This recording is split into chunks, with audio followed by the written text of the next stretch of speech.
50 సంవత్సరాలుగా హీరోగా ప్రపంచంలో ఎవడు లేడు. 50 సంవత్సరాలు హీరోగా మధ్యలో క్యారెక్టర్ ఆర్టిస్టుగా దారి మరణము అలా జరిగిందేమో కానీ వాళ్ళ క్యారియర్లో 50 సంవత్సరాలు హీరోగా నాకు నిలబడటానికి శక్తినిచ్చిన నా తెలుగు జాతికి నా కృతజ్ఞతలు తెలియజేసుకుంటున్నాను. ఏదైనా ఇప్పుడు బాలకృష్ణ గురించి చాలా రకాలుగా మాట్లాడుకుంటారు. ఏం చూసి బాలకృష్ణకి అంత పొగరంటారు, నన్ను చూసుకునే నాకు పొదనైన పొగరంటాను. ఎవరు చూసి అంత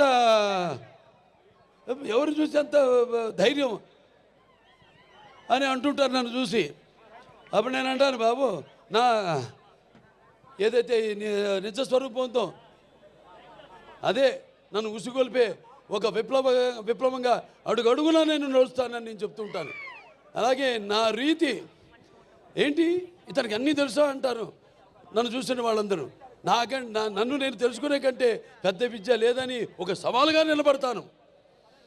నా మాట సూటిగా ఉంటుంది, నా మాట ముక్కు సూటిగా ఉంటుంది, నా వీక్షణం తీక్షణం దర్శనమిస్తుంది.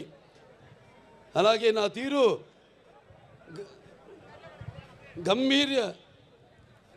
ఒక గాంభీర్య రూపంగా వెలుగుతూ ఉంటుంది. నన్ను మీరందరూ ఒక సినిమా నటుడుగానే కాదు నాకు తెలుసు. ఎందుకంటే నాలో ఉన్న ఒక మానవత్వం అయితేనేమి, నా వ్యక్తిత్వం అయితేనేమి, నాలో ఉన్న నీతి నిజాయితీ నిబద్ధత అయితేనేమి, లేకపోతే నాలో ఉన్న నిష్కల్మషం అయితేనేమి, వీటిలన్నిటితో ఇప్పుడే కాదు ఇంకా ముందు తరాలు కూడా నా అభిమానులు పుడుతూనే ఉంటారు. అంటే ఆత్మాభిమానమే నా చిరునామైనప్పుడు ఆత్మవిశ్వాసంతో నిలువెత్తుగా నేను నిలబడతానని మీ అందరికీ తెలియజేసుకుంటున్నాను.